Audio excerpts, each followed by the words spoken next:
Hi everyone, here's Rabbi Light. I'm sorry I'm getting you this video so late. This is the video for Thursday, and it's actually part two of the video, so make sure you please watch part one. What I want to do right now is I want to look for a moment we looked at Tashma number 9, number 10.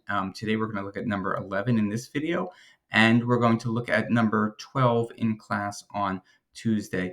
And I want to just show you that Tashma's number 10 and 11 are not really talking about lost and found, but are kind of indirectly related to our idea of if consciousness can be retroactive in some way, or happiness could be retroactive.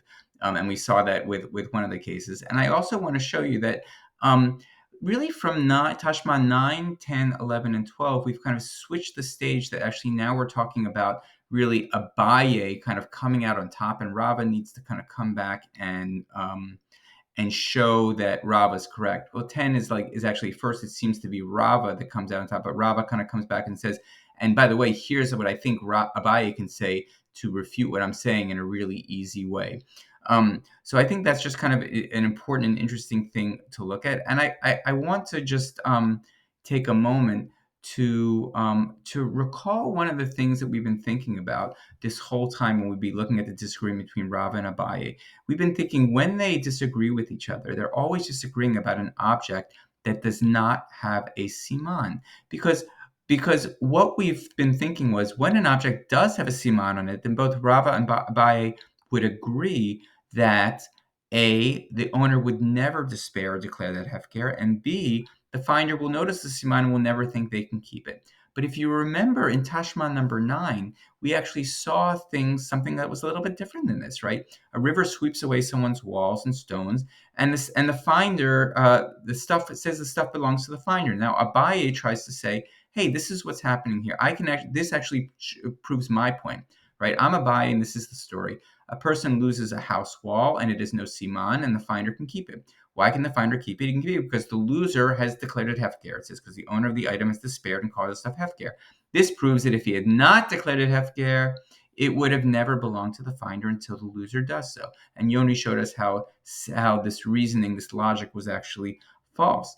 But actually, check out what Abaye is saying. Abaye is saying, here's the story. This is a story about a person who loses a house wall, and the house wall doesn't siman. It's like it has wallpaper on it, and that wallpaper, everyone knows whose house, kitchen that belongs to.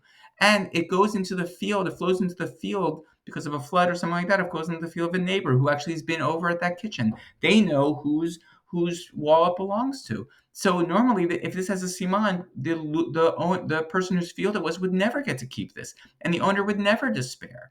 So why does the finder get to keep it? He gets to keep it because the loser specifically is declaring it hefker. Why would a loser ever declare something with a siman hefker? It doesn't seem like that would ever happen. Our Mishnah seems to say that if it has a siman, you don't declare it hefker. But actually, this Mishnah is saying, actually, no, there's another element involved. If it costs so much, if it takes so much work, so much effort to get back something, then actually I might declare it hefker even if it does have a siman. So all of a sudden, this idea kind of opens up that there's actually a case where there's even something with a siman that you would think would always belong to would always be something that you would be obligated to announce. Chayav lakris. We actually see that there are some cases where an owner would declare that hefker, and a loser could actually keep that. A finder could actually keep that object. Just I think it's important to keep that in mind. That when we get to our final Tashma. But let's go to Tashma number 10. And if you remember how this goes is we've got our case of our worker who kind of takes the stuff from the field to give to like kind of the tax that goes to the religious workers, and that makes all the stuff in the field kosher to eat. We've got the son of the farmer eating at 9:00, and we've got at 10:00 the guy saying, you didn't take truma from my better grain. Now the question is this statement declaring someone's happiness or someone's sadness? And we don't know. It could be sarcastic, meaning you're trying to steal from me. I wish I had taken worse grain and giving it as my tax. Or is he saying, I wish actually I had taken better grain, and how can we prove that? We can go and see, is there better grain? And if there is better grain, then actually this guy's happy. So now we're saying, let's pretend like this guy is happy. And the question is, if he's happy at 10 o'clock, is that the same as saying he was happy when at 8 o'clock when the worker actually does it? And our Breita seems to say yes, actually. It is as if he's happy at 10 o'clock, it's as if he was happy at 8 o'clock, if this statement is a statement of expressing happiness. And in that way, this Frank Jr., who eats the food, has not stolen this food. And so that seems to prove Rava being correct, as like his happiness kind of went from 10 o'clock all the way back in time to a happiness of 8 o'clock. But Rava says, no, actually, Abaye has a good answer to this question. And his answer is, Abaye can say, when I hire someone, it's as if I'm hiring them to be me. So when he did this at 8 o'clock, it was really as if I was doing it at 8 o'clock. And that's what kind of moves us on to the next Tashma. Before we do, we actually have this interesting story. And as we read the story, I want you to ask the following question, which I will kind of ask on the quiz. What's this story doing here, and how does the story change our understanding of what we've just learned? Does it expand or challenge or question or limit or support or criticize what we just learned? How and why? And I think the important piece that we need to look at is we looked at in this story, we looked at a case of this guy saying something, and we asked the question: is what this person is saying, is it a good thing? Is he talking about something nice, or is he talking about something is he being sarcastic, or is he being actually nice? And the way we proved it was we proved that he was saying, he was declaring some kind of happiness about or willingness to kind of actually take better grain, because he looked in the field and saw there was better grain. So check out what happens here in the story. Mr. Mr. Amemar and Mar Zutra and Rav Ashi happened to come to the orchard of Mari Bar Isak. His sharecroppers came and placed dates and pomegranates before them. They were eating. Mr. Amemar and Rav Ashi ate the fruit, but Mar Zutra did not eat the fruit. This is why. Mar Zutra thought maybe the sharecropper, maybe the worker, had provided them with fruit without the approval of the owner of the field, and then he would be stealing.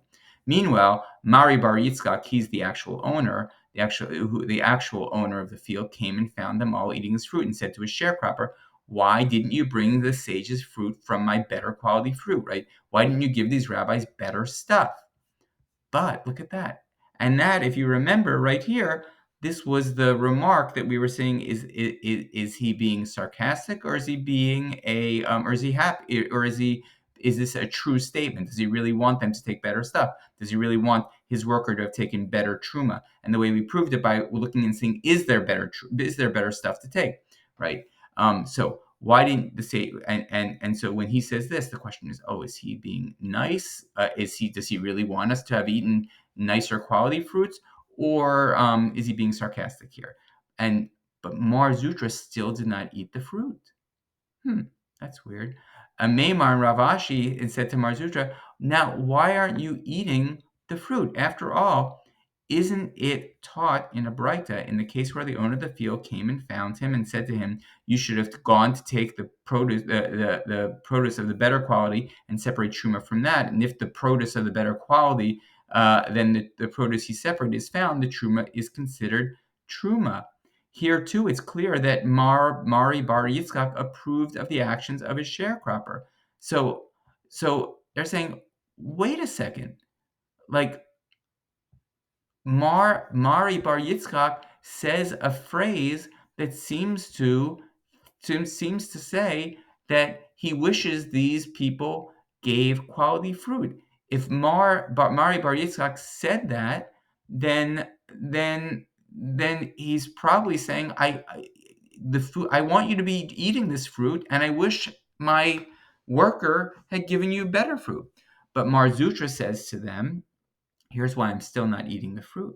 I'm still actually afraid, because when the sages said that in the Braita, when they were talking about the truma, it was only regarding matters of truma, due to the fact that separating truma is a mitzvah, and the owner feels really good about fulfilling a mitzvah in such a great way. But here in this incident, I'm afraid he's saying the words, why didn't you bring high quality fruit, is because he's embarrassed. But he really doesn't want to give us higher quality fruit.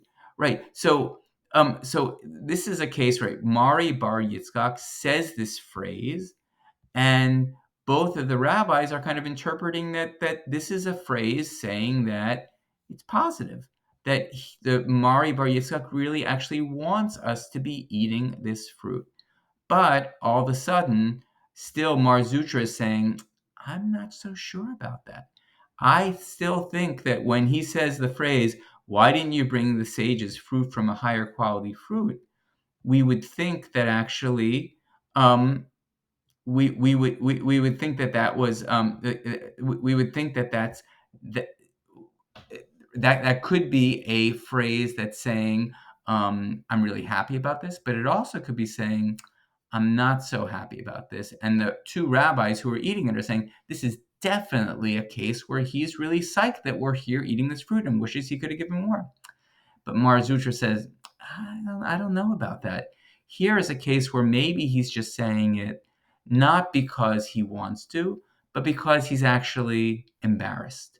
He's embarrassed, so he's giving the appearance of saying something that's nice, of saying something to honor us, but really he's only saying it because he feels ashamed ashamed about this. So again, I want you to kind of look at this story and just see if you can answer the question, what is it doing here? What does it add to our story? Does it just bring a practical example of what we saw in the Mishnah? Or does it give or is it doing something else? Is it criticizing? Is it showing that the limits of a story, that we can't kind of use that story for making generalizations about our own personal life, or is it separating kind of how we deal with people versus how we deal with with God, right? A mitzvah meaning is our relationship between God and us, and whereas this is talking about a relationship between a person and a person. So I just want you to think about that and be able to respond when I offer that, I ask that question on the quiz. All right, so now we're on to Tashma number 11. I'm going to tell the story about Tashma number 11. And this goes back to a piece that we studied a long time ago, where we heard the words, when we were studying the oven of Achnai, was the last time we used the words tameh and tahor. Okay, so, and tameh means impure, tahor means pure. And so this idea of something being pure or impure was a very, very important concept in the ancient world. It's not so important today, but we saw it in this big argument of whether this oven was tahor or tameh. And we're going to see, right, and some people said it's pure, it's tahor, and some people said, no, it's tameh. Now we're going to talk about an apple. So an apple is normally, completely okay. It's tahor, right? It's completely pure. But when a dead animal comes in contact with that apple, then there's a question of, because the dead animal is not tahor, but it's tameh, it's impure. And when a dead animal comes in contact with that fruit, there's a question of whether that fruit is pure or it is impure. And the Torah gives us an answer in the third book of the Torah, Vayikra. It says, if such a carcass, that's the carcass, falls upon seed grain that is to be sown, it is pure, meaning it hasn't yet been cut. So like if an apple is still in the tree, even if a carcass falls on it, it's still okay. But if water is put on the seed and any part of a carcass falls upon it, so meaning if the tree, if a fruit is fallen on the ground, or it's detached from the tree and a carcass falls on it, it shall be impure to you, or tameh. So here's the case here. The case is, so if water is put on that, so if water is put on the seed, so here we have, instead of a dry apple, the apple is now wet, and now something that is impure falls upon that apple, then that apple is impure. So that means that the water on the apple makes that apple susceptible or able to become impure if a dead animal falls on it or comes in contact with it. And that's really what we're going to be talking about right now. And then there's going to be a question of what happens when that water dries. And so we'll talk about that in a moment. So the question is, when is a piece of fruit in a state that it can be made tuma? Not that it is tuma, but could be if an animal carcass kind of falls under, something like that. And so here's the answer. 1, when it no longer is attached to the tree. 2, when it is wet. 3, when the owner of the fruit is happy about the fruit being wet. And this is really what all the backstory we need to know to get to our case. So here's the case. We've got actually 2 cases. So here's a normal, easy case, okay? We have a fruit, 8 o'clock, detached from the tree. It's wet at 8 o'clock. And our farmer says at like 8:05, 8:10, I'm so happy that it's raining right now and that my fruit is getting washed so I can take it to market, right? He doesn't have to wash it himself.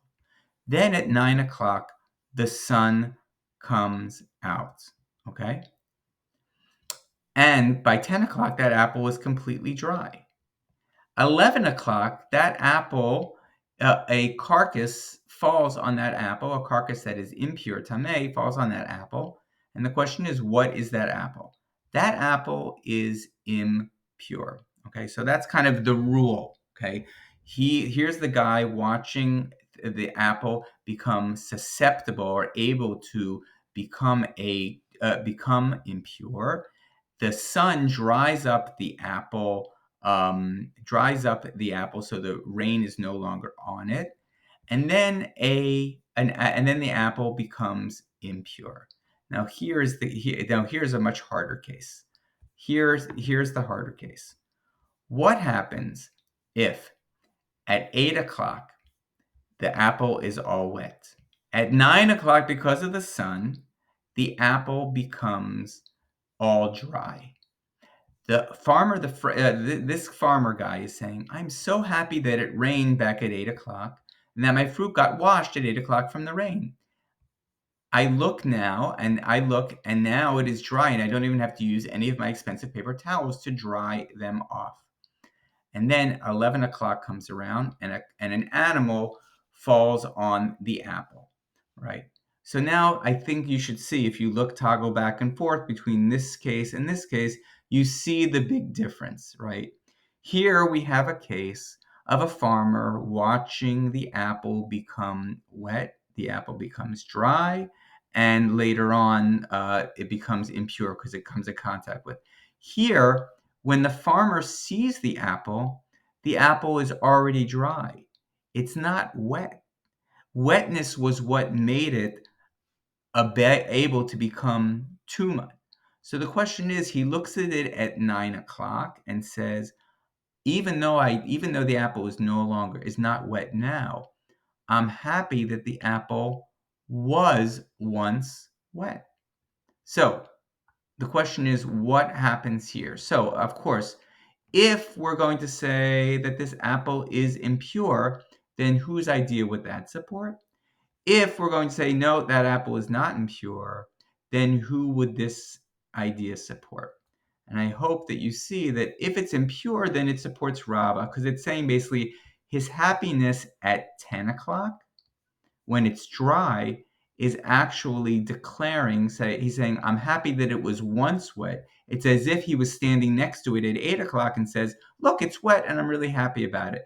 He was right there when it was happening, and that's what makes it impure later on. But if it's pure, basically then he was saying, no, the only right way that he can be happy about the apple being wet is if he sees there when it's being wet, right? And that would be kind of a bias case. Like, you have to consciously declare your happiness when you see it that way. Your happiness now can't kind of travel back in time to be happiness at that point. You can only be happy about it being wet when it is wet, not happy because it was once wet in its future. And the assumption, right, that Rob is saying is, I'm assuming, even though it's dry now, that it was once wet, and when it was wet, I'm happy about it. And so so we see how either one of them can be correct. So the question is, what does the Breita say? And here's what the Breita says: if the dew is still upon the produce and is not yet dried, and if the owner was glad that the dew moistened the product and kept it fresh, that produce is able to become impure. But if the produce had dried when the owner found it, then even though he was glad that at one point the dew had become wet and moistened the produce is able to become, I'm sorry, this should be, the produce is not able to become tameh. Okay? So let me say that again because this is wrong right here. Okay? If the dew is still upon the produce and is not yet dried, and if the owner was glad that the dew moistened that produce and kept it fresh, that produce is able to become tameh when it falls on this. And that was really kind of the case. That was really our first case right here, right? Right? That's the case right here. But here's our second case. If the dew is if the dew is still upon the fruit and is not yet dried, and if the owner was glad that the dew moistened, here's our second case. If the produce had dried, that's our case here, when the owner found it, then even though he was glad that the dew had moistened the fruit in the past, that fruit is not able to become tameh, right? Because he's not there at that moment. So this seems to support Abaye, right? I hope you understand why that might be the case. Now, Rava has to come and offer a solution, and this is the solution he offers. Here's Rava, and he says, this is actually a special exceptional case, and if you read the Torah verse carefully, you'll understand that in this case, and in this case only, the Torah especially says the owner must be either placing the water on the fruit or has to be there while that fruit is getting wet. However, normally my principle of retroactive awareness should hold true, but it doesn't hold true in this case.